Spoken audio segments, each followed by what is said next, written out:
What's up, what's going on, legends? Welcome back to the channel. In today's quick video, we're going to be discussing the best loot locations in Season 5 of DMZ. Now, this is something you guys will be able to take advantage of, whether you're solo or in a squad. The only requirement is that you head over to mazrah or vondel, as these are the only places these locations will take place. Now, with the Season 5 update, they implemented this new feature known as active combat zones, and what these are POIs on the map, and they do change from match to match, where the AI will actually battle against each other and also call in mortar strikes and precisions, and that is actually the way that you will be able to identify where these are on the map. So at any point during the match, you guys will open up your TAC map, you guys should see precisions or mortar strikes happening near a specific POI. Let's say, for example, you head over to Rohan Oil. Once Rohan Oil pops up at the top of your screen, you will know it is an active combat zone because instead of a threat level, it will say active combat zone. Now, these active combat zones, again, are where the AI battle against each other, so it can be a little bit of a hotter area due to the fact that the reinforcements come in a little more often, and that's also the reason why there is so much loot in these areas. Now, if you guys are familiar with the method, you guys go in, you grab a stronghold key card, you head over to the stronghold, obviously you open it, you eliminate the enemies inside. You might get access to 2 or 3 legendary or orange crates. Then at that point, if you're lucky enough, maybe you get access to a 3-plater or something else. Now, with these active combat zones, they actually represent an entire POI. So for example, all of Rohan Oil will basically be one giant stronghold. The only difference here is it doesn't require a key. So you would head over to Rohan Oil, it'll say active combat zone. There will obviously be AI battling against each other in that area, calling in streaks or whatever, but all over this POI in the area of the combat zone or the active combat zone will be a ton of these orange crates or other crates you guys can open. Again, kind of like a really large stronghold. Now, obviously, the only real difference here is each POI is going to function a little bit differently. Now, again, these locations change from match to match, so maybe you guys will find that one of the locations is better than another. You guys will obviously want to make your way over to that location anytime it is available during your match. For example, one of the best places on Vondel to have an active combat zone is going to be the zoo. The reason is it basically doubles up with the aquarium. You guys can not only go on top of the aquarium and go inside, but then you guys would be able to go all around the area of the zoo, and there would also be a ton of those orange or legendary crates in that area as well. I don't know how many I actually found in a specific area, I think like 20 to 30,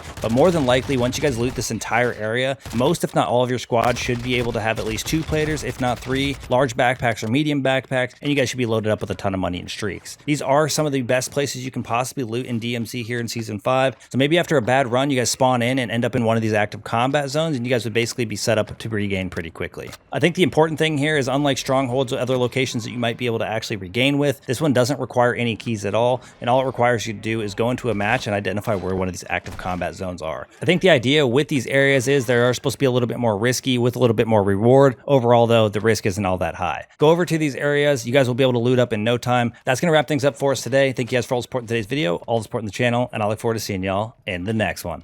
Peace.